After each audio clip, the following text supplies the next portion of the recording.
India the new global developer powerhouse, since you're saying it's going to help the developers when you integrate all these systems? So I think it's just incredible to see the momentum that India has in terms of open source contribution. One of the things that's so fascinating about this particular era, and here's a prediction.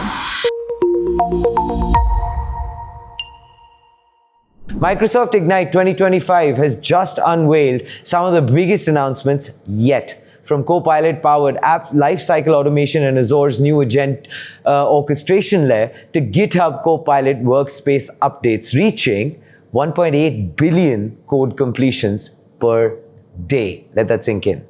So together, these milestones redefine how developers build, ship, and scale software globally. Developers every month. Manda, of course, joins us as India reaches a historic milestone, becoming the world's largest base of open source contributors according to GitHub's Octoverse 2025, with 12.3 million developers now contributing to open source projects. A clear sign that the developer ecosystem is not just expanding, it's being reshaped, rebalanced, and re-architected for the AI era. Joining us today is Amanda Silver. Yes, the Corporate Vice President, Developer Division at Microsoft, the product leader behind the world's most beloved developer tools, Visual Studio, VS Code, GitHub, Copilot, and Azure's rapidly evolving AI native ecosystem. Just a fun fact and a number. Her work touches over 50 million, powering the shift from traditional human-driven workflows to agentic software development, where AI agents write code, scan vulnerabilities, propose fixes, and orchestrate deployments end-to-end. And of course, this conversation couldn't come at a better time. Welcome to Front Page, Amanda. We're genuinely thrilled to have you with us to delve into the agentic revolution and what it means for the world's fastest-growing developer nation. How are you doing? I'm doing well. I'm very, very busy. Thank you for having me. Thank you so much for making time for us. And of course, let's dive right in as far as the AI agents to the rescue aspect is concerned. So, Amanda, developer tools once actually focused on making humans faster. Now, Microsoft is moving toward a future where AI agents draft features, file bugs automatically, propose fixes, and even deploy code. So, the first bit I'd like to start off with is, what changed? Yeah, it's a great question. You know, this is all really based on the idea of these foundational models, which are huge models that are trained on vast amounts of data. And the early foundational models were really language only. They could only do simple completions. They basically did predictive analytics, kind of creating, anticipating what was the next character that you were going to type. But over the past 24 months, these models have really accelerated in scale. In the parameter size and the data that they use and the compute power that they have. They've also become multimodal, so they can not only reason about text, but they can also reason about code and vision and the actions that they want to take, as well as the context size, meaning basically the what is the context of the prompt that you've given them, all of the data that they need to reason about in that moment. And then they've also added the ability to have plugins so that you can have tools that are called, memory that's called, planners, in terms of the actions that they take. And so all of those developments over the past 24 months have really created this turning point where we can start to have these models support agentic behavior, where they can actually not just be good at Q&A or what we would call a retrieval augmented generation based on some kind of knowledge base, but they can actually reason, they can plan, they have chain of thought, and they have this tools orchestration so that they can basically make all of these various different actions happen. Which is very interesting, Amanda, that you mentioned that, because that brings me to the second part of the question. Was this genuinely always the end game, or actually did the combination of what all you mentioned right now, let's say the frontier AI, the cloud native architecture, security complexity, and developer burnout, make this agentic DevOps inevitable? Yeah, I think it's a great question. I think in some ways it's inevitable because developers have always been the ones to actually automate everything. Developers kind of see every problem, and they can figure out how to apply technology for that challenge, right? And so I think in a lot of ways, developers are really kind of the center of innovation. Any kind of technological future always starts with developers first. And what we see is that developers apply any new technology to their own challenges, their own problems first, before they actually then kind of bring that technology to other end users. And so I think it's just a natural extension of this incredible technology coming to bear, developers understanding it and what it's capable of, and then applying it to the use cases that matter most to them.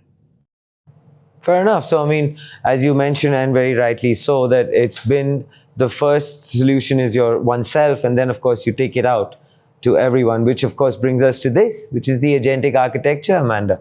So, with Microsoft Agent Framework, GitHub Copilot and runtime-aware cloud telemetry, we're seeing a new pattern. AI seamlessly executes with humans supervising and not assist developers. So agents can actually interpret code bases, understand dependency graphs, propose refactors, apply patches, resolve alerts, and orchestrate CI/CD. So how does this architectural evolution reshape, for example, Amanda, testing security code, trust deployment workflows, and governed autonomy at scale? Yeah, it's a great question. So I think it really starts with the different modalities of how to invoke these agentic capabilities. When you think about it, GitHub Copilot basically has a couple of different modes of the way that Copilot can actually interact with the human developer. First, you can actually assign GitHub Copilot a task that it can complete asynchronously. Second, you can actually ask it to collaborate with you as you are doing your code in a chat context. And then third, it can actually kind of work in a sense over your shoulder, kind of supervising as you're working. And so if you are writing new code or if you're submitting a pull request, it can actually go and supervise the submission that you made, the pull request that you made, and basically kind of improve that.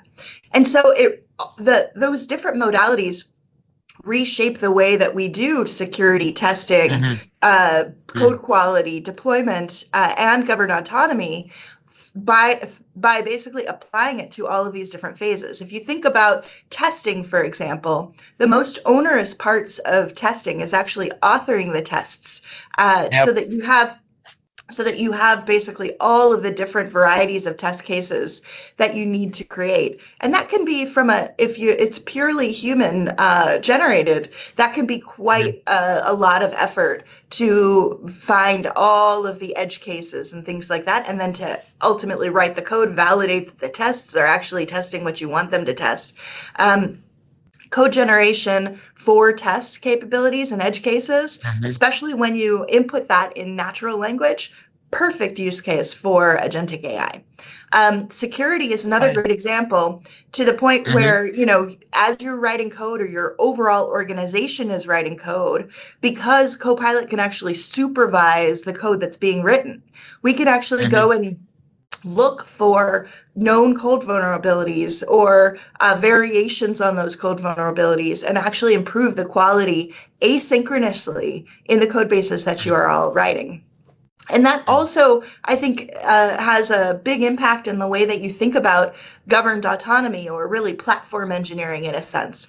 Because rather than, the old approach where you would go and you would identify all the places in your code base that needed to be updated and file tickets for all of your human engineers to respond to, you can actually centralize that process now, and you can fan out all of these issues across the code base, but then you can actually assign them to Copilot to actually take the first pass on it. And then your human engineers just end up, reviewing the work that Copilot did and checking it in.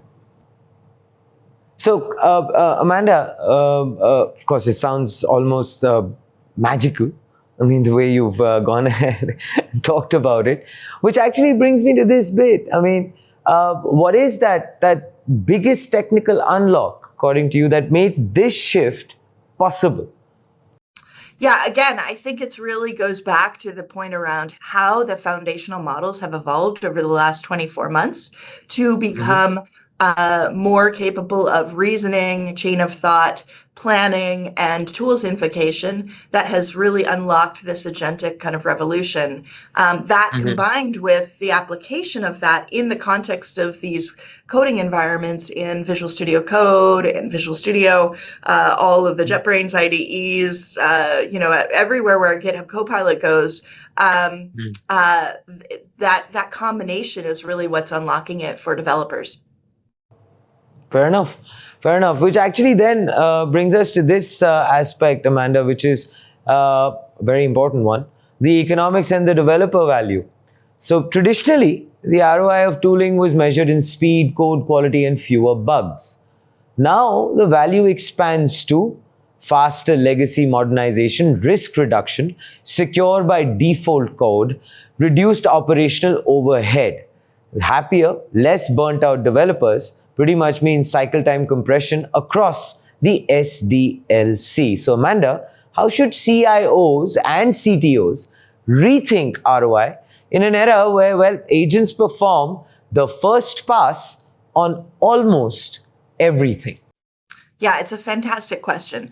I think in a lot of ways, the way that people used to think about developers was that we were cogs in a machine, right? And you would measure basically how important cogs, very important cogs. Very important, strategic cogs. Yeah, it's completely. But still, humans that were basically paid to type as quickly as they possibly could, and what was looked at was really the developer throughput, the speed, the code quality that they would produce, their ability to burn down bugs, and the focus was constantly on tools that actually made them faster, that actually allowed them to type more quickly with better accuracy.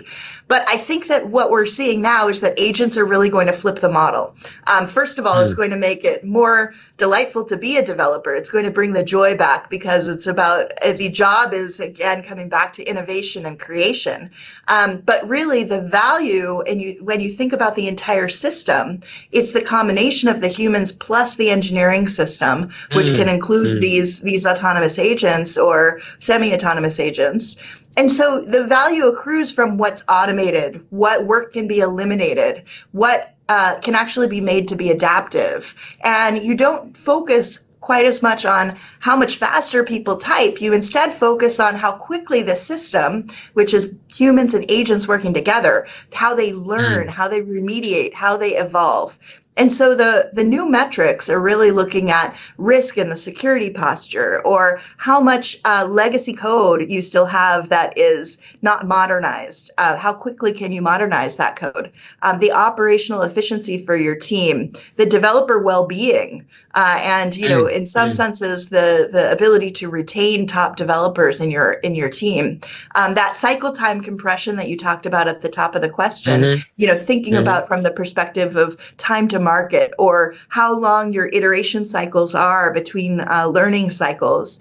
And then you also want to look for evidence of compounding returns. You want to see that each deployment really improves the learning cycle for the next. And so really specific metrics that you might want to look at are things like time to first draft. How fast does an agent produce the usable baseline? Or the first pass accuracy. How much does the agent need, how much of what the agent outputted, how much of that is actually surviving in the actual code base. You might want to, and when you think about the agent's capabilities, you might want to think about things like the autonomy ratio, basically like the percentage of work that's done by the agent as opposed to the human. And then the incident prevention rate, right? We're also applying agents to responding to live site incidents. And what we want to see generally is that we can prevent issues from happening, but even when they do happen, that we can respond to them quickly and autonomously. So all of those different kinds of things are the kinds of things that you would want to look at. And then, to the point that we were talking about earlier, this really applies to security, modernization, and feature development all across the board. And of course, what it was really nice is the fact that, Amanda, the joy that I could see on your face when you said that, with this, the developers are going to be back to innovation. And they're out of that cycle of just it being laborious work. It now actually brings a light back into their eyes, which is nice. Yeah, I think in some ways that's the life's work, right? For me, working on behalf of developers, as you said at the top of the call, over 50 million developers use our products. That's a lot of people who, if I can just make their day a little bit more delightful, that's a huge win for me.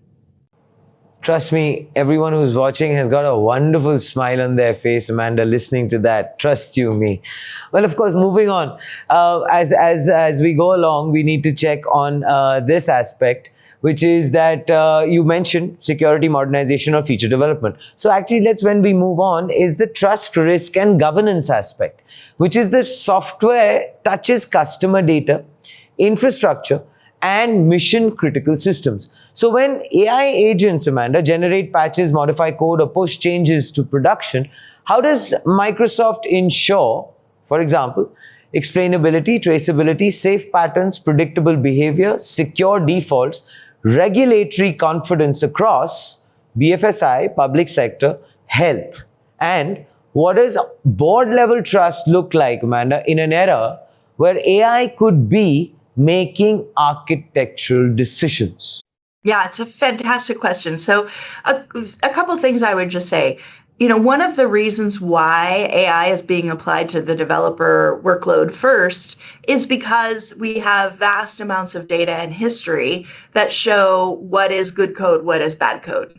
And right. I think that we can actually use that to then improve the security, improve the architecture of what, junior developers coming into the industry for the first time may not know, right? And so we can take the expertise that has been developed by developers over decades and apply that to the guidance that we give to more junior developers.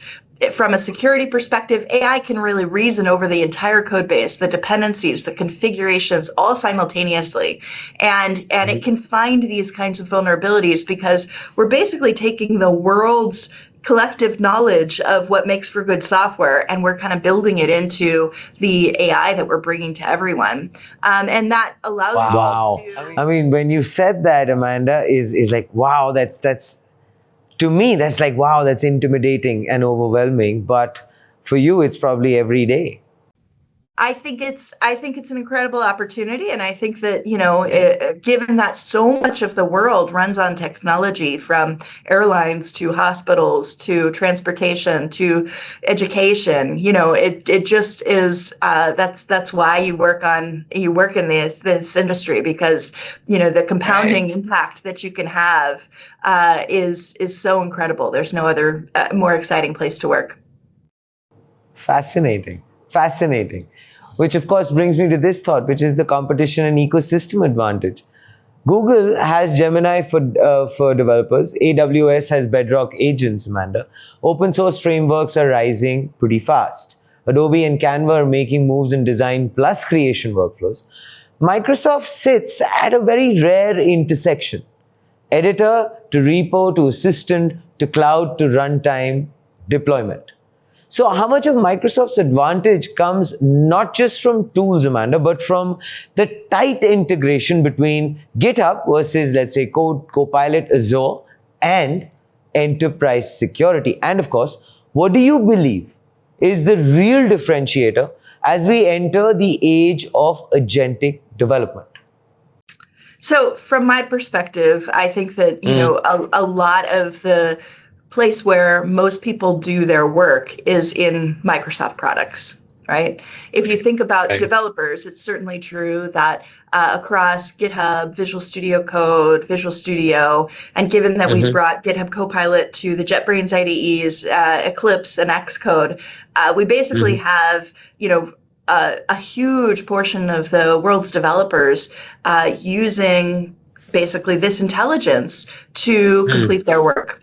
And then when you think about everyone who is not a developer, many of them are using Microsoft 365 to complete their work as well, right? Sure. And so, and then obviously, Azure becoming kind of the world's computer, really brings this unprecedented scale that the world has really never seen to bear on any problem that you might want to go solve. And so I think in a lot of senses, Microsoft's huge opportunity is to connect all these different systems so that you can actually take the context from your code base and you can bring it into the docs that you're writing in M365 or vice versa, right? Or you can take the information around who in your organization is working together, who should have access to various things, if you're going to unleash an agent in this environment, how can you make sure that that agent is actually operating in the way that you want it to or expect it to, or that it should have access to? And so I think that in a lot of senses, this next era of agentic development, certainly there's a huge amount that goes to the science development of the models and the product integration. But at the same time, I think the big opportunity is just actually doing the systems integration to bring all of these systems of work together so that really the end users get to benefit. No, fair enough. Of course, that would be pretty sure happening very soon, Amanda, the way you're putting things together. And that brings me to this, which is India, the new global developer powerhouse, since you're saying it's going to help the developers when you integrate all these systems. So that brings me to the India aspect, which is GitHub Octoverse 2025 confirms that India is now the world's largest base of open source contributors, ahead of the United States for the first time. 14% of all new GitHub accounts this year. 5.2 million new Indian developers entering the ecosystem by 2030. So by 2030, Amanda, it's 57 million developers, 1 in 3 globally. So AI-assisted coding is becoming the default in the country, with 80% of new devs adopting Copilot in week 1. Where do you see India leading next? Let me start with that, and then I'll come to the other aspects. Well, I mean, I think that India is just such an incredible engine for growth overall. And I think that, when we think about open source contribution and how much that actually really allows the entire industry to build on higher level of abstractions. Like my goal, and I've said this many, many times, is I really want to make sure that when you're writing code, you're writing only the code that only you can write because it's unique to your scenario. Right? And everything that's boilerplate or everything that is other code that other developers would also use should be written as a framework or some kind of, Lego block in some senses that you can use in your solution, right? And that's really what open source is all about in a lot of senses. It actually allows developers to come together collectively to go build those common Lego blocks that they all need, so that everyone across the entire organization, across the entire world, can basically climb that abstraction ladder to write the code that's unique to their particular scenario. And so I think it's just incredible to see the momentum that India has in terms of open source contribution. But I would also say that one of the things that's so fascinating about this particular era, and here's a prediction, when you think about the public cloud, what that really created was it reduced the barrier to entry for new ventures, right? Because you didn't need to have the capital expenditure to go get a real estate lease so that you could host the hardware in a lab and then buy the hardware and then install all of the software on that hardware and then run it. Instead, you could lease the compute time from the public clouds, which dramatically reduced the cost to basically start up any new venture. right? And Sure. so in a lot of senses, what's actually happening in this era of AI and agentic coding is we're again dramatically reducing the amount of expertise, the amount of investment that's required to basically go from a great idea to a new venture. And so I also anticipate that we're going to see a resurgence, a even stronger boom for new startups as well. Wow, that's the prediction, Amanda. Yeah, you heard That's it here the one. first. Wonderful. We've heard it here first, and we're very excited that we got it on front page. It's recorded, Amanda. Of course, agentic DevOps, modernization, at scale security automation, Java/Net, AI workflows, cloud native innovation, OSS contribution, growth. What role does India play, Amanda, in Microsoft's next decade of developer innovation? That was the second aspect of what I wanted to talk to you about.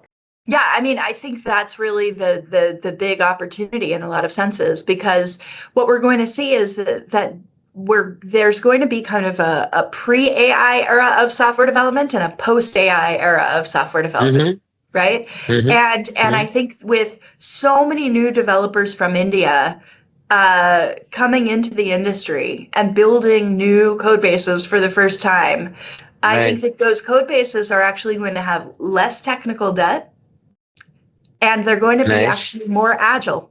They're going to be able to move more quickly than existing established software businesses. And so I think there's just a huge amount of opportunity for basically, all startups across the world over the next decade.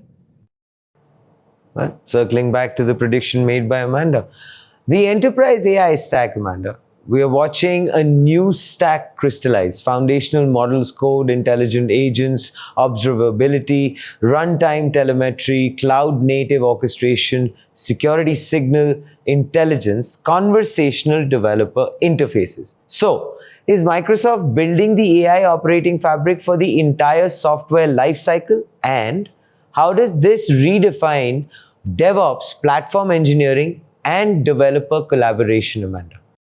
Well, I would say I wouldn't even limit it to just the software development lifecycle.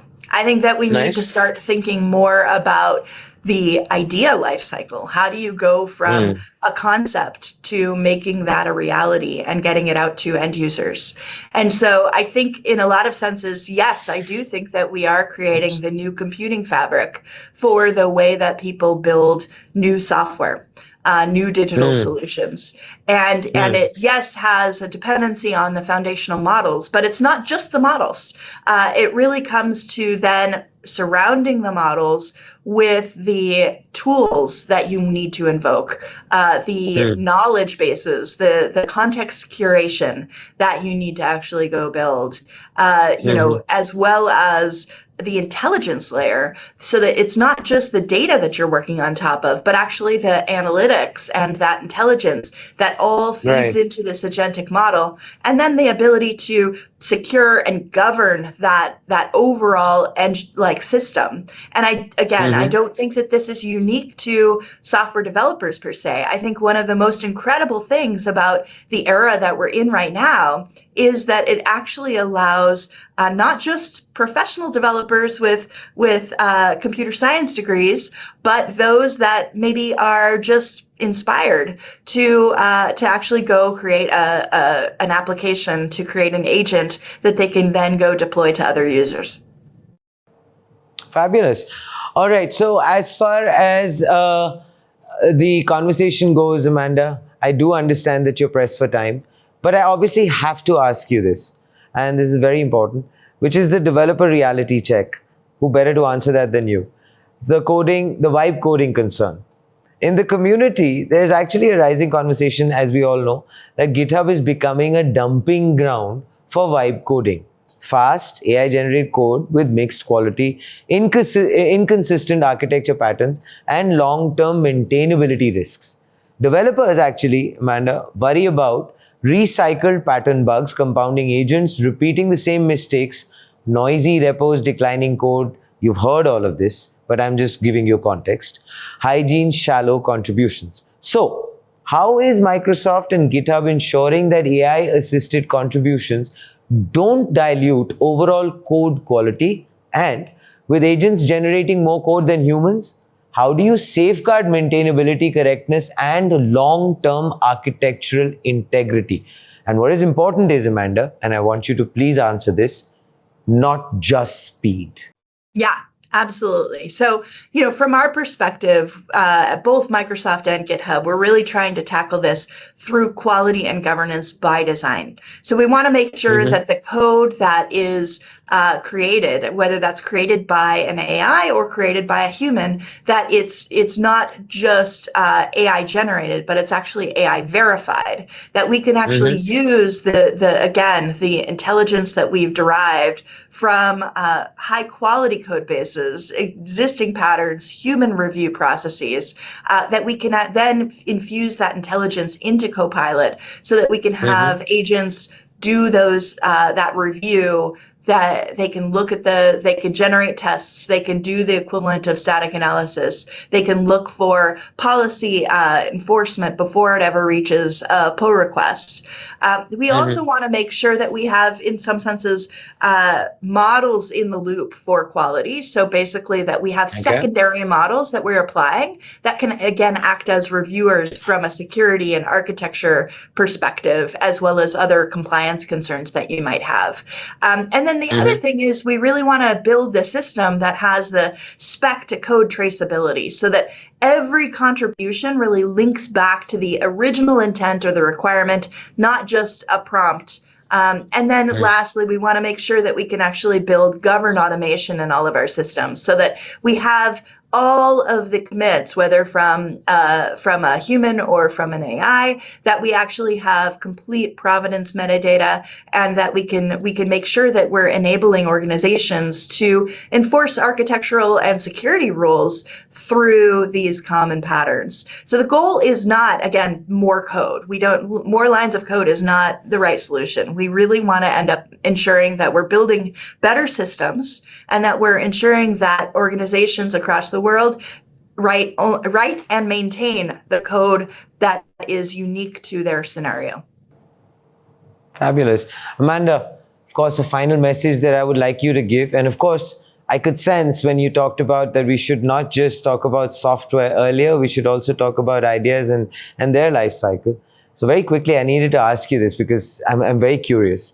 Do you see eventually a system coming in where humans are essentially only supervising, and it's an autonomous system which has taken place, where it's agentic AI and the systems have integrated, and the humans are pretty much only supervising, and the rest is being taken care of? Do you see that happening very soon, an autonomous AI, autonomous loop?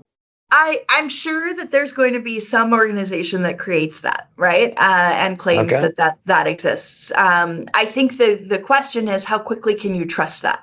And from our perspective, we believe that humans will always need to be in the loop for software development, just because first of all, it's your intent, your idea, and ultimately you are the reviewer that needs to kind of ensure that the system is working the way that you want it to work. Fabulous. Your message, Amanda, on such a momentous day. All right. Thank you so much for having me. Excited to be here. All right, great. Do you want to say something to the developers as a message? You want to say something to them before you go? I would just say, take the most ambitious idea that you have and go try to build it. I think that you're going to surprise yourself in terms of what's possible today. You know what? A final message that we would like to give you, Amanda, and your team. We only hope and pray that that number that I talked about right at the top of the discussion, 50 million, only keeps growing, Amanda. Because I believe they have the most wonderful captain who's guiding their entire journey ahead. Fabulous. Thank you, Sudhi. Great talking with you. Great talking with you as well, Amanda. Thank you so much. Have a wonderful day. You too.